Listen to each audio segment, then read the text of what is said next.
lose, and it's over for the Dallas Mavericks, who are in Sacramento for tonight's play-in elimination game. Also there is our Tim McMahon. Tim, forgive me for this long preamble, but there is a whole lot going on right now in Dallas, so we need to set all of this up properly. You were set to travel to Sacramento, but you stayed in Dallas to be able to attend this meeting that was off the record between General Manager Nico Harrison and a select few members here of the Dallas media. It was called a little bit last minute. What can you tell us about what came out of that conversation? Well, we were able to use our audio recorders, which had to be negotiated beforehand. It was that kind of an awkward situation, and frankly, it was overdue. It was way past time, 2.5 months after the trade, for Nico Harrison to hold the first media availability that he had in Dallas. Now, it was only 15 members of the media, but Malika, this was an alarming lack of logic expressed by Nico Harrison and an astounding amount of tone deafness. And it did, as far as trying to get the fans back on board, it was a complete airball. And by the way, one of those fans is a fella who's got a statue outside the arena. It's right off Nowitzki Way. It's a street named after this gentleman, big German dude named Dirk Nowitzki. He has been out on this franchise for a while. He refers to himself as a Mavs fan. It has nothing to do with the inner workings of the franchise because of decisions made by Nico Harrison, and I'm talking about way before the Luka trade. One of those decisions, the firing of Casey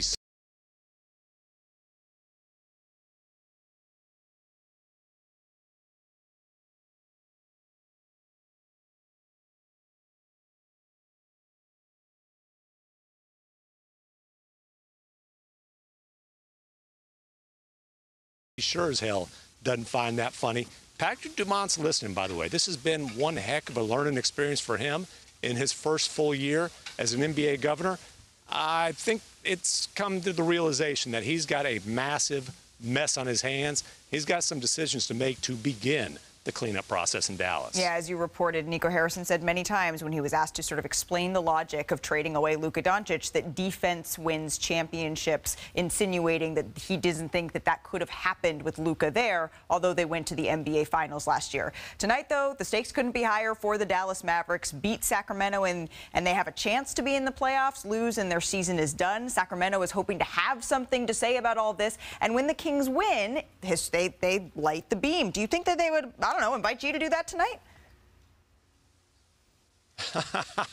Hey, we might even be able to get a camera on that one. That'd be awesome. As this Galaxy experience. Tim McMahon, thank you so very much for stopping by NBA Today. We appreciate it. Enjoy tonight's game. So after all of that, they still have an elimination game here tonight. I'm here with Udonis Haslem here to break down this big man battle that we are going to see, because they need to block out the noise. The Dallas Mavericks do, and be able to lock in on the court. Let's set the stage, though, in all of this, because up until recently, right, UD, it's been one-sided, this matchup, Domantas Sabonis and Anthony Davis. His teams won the first 10 games that he played against Davis, but then AD's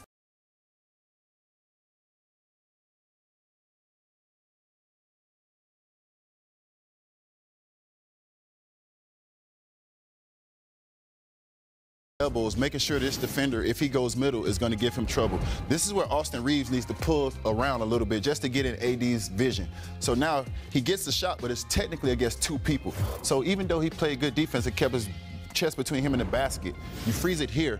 Once again, his chest is between AD and the basket. He's staying in front. We got help again from the wing here. So what I've seen teams be able to do is, Sabonis, keep your chest in front. We're going to help you from the wings. We're going to sink from the elbows. AD is never technically going to go one-on-one tonight. There's always going to be some help. He needs to have his eyes peeled, and the shooters need to get in his vision so he can make them pay. And I wonder, he's been playing the four more with the Dallas Mavericks, right? Having those multi-big lineups that Anthony Davis, we know he enjoys playing with, if he's going to have those same issues that you just laid out when he was on the Los Angeles Lakers. It's going to be a matchup to watch in this one, and we'll have it for you. The NBA play-in tournament games on ESPN. It starts with the Bulls and the Heat, then it's the Mavericks and the Kings. Our coverage begins with NBA Countdown. That's at 7 o'clock. Bucket, it's like a hot date. The Heat and the Bulls, they are the two teams it feels like you can always pencil into the play-in. It's the third straight season these two have met in the play-in. The winner, of course, will face the Hawks on Friday for the final spot in the Eastern playoff standings. Chicago won the season series 3-0 over Miami, but they've never beat Miami in the play-in. So, Wendy, what's the key to this one going to be? The Heat have got to find a game plan that can control the guards for the Bulls. These guys have been red hot. Kobe White is one of the hottest players in the league right now. Josh Giddey has basically been a triple-double machine for the last month. They've got some weapons, the Heat do. Tyler Hero, Bam Adebayo. You know Eric Spoelstra is one of the best one-game coaches in the league. But, man, the Bulls really finished strong. They've won 6 of their last 7 games. They're going to come into this game with home court and momentum. Udonis, is this the Heat team, the Heat culture?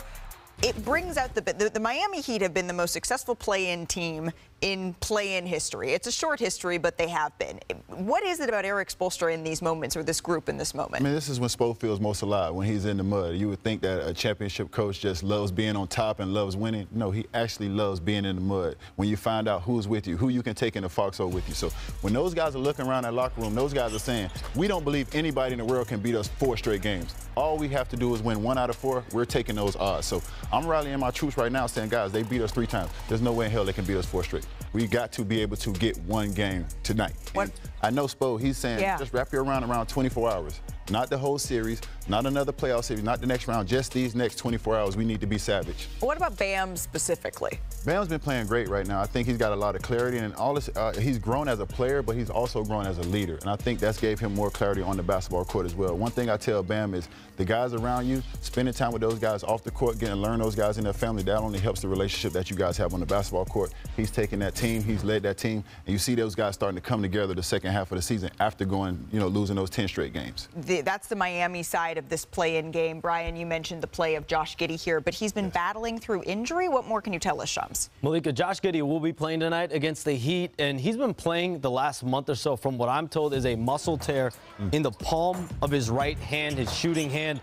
It's a pain tolerance injury, something that's going to take him some weeks after the year to rest and rehab. But this is a team without Lonzo Ball, no Ayo DeSumo, no Trey Jones, so they need him to tough it out, and he will be playing through a muscle tear in that palm of his right hand. He's been playing the best basketball of his NBA life, his NBA career, second half of the year, since the All-Star break. Almost 21 points a game, almost 11 rebounds a game, almost 10 assists per game. He's the second Bull in franchise history to average 8 rebounds and 7 assists. His company being Michael Jordan. This is a guy that the Bulls did not reach an extension with the NBA season.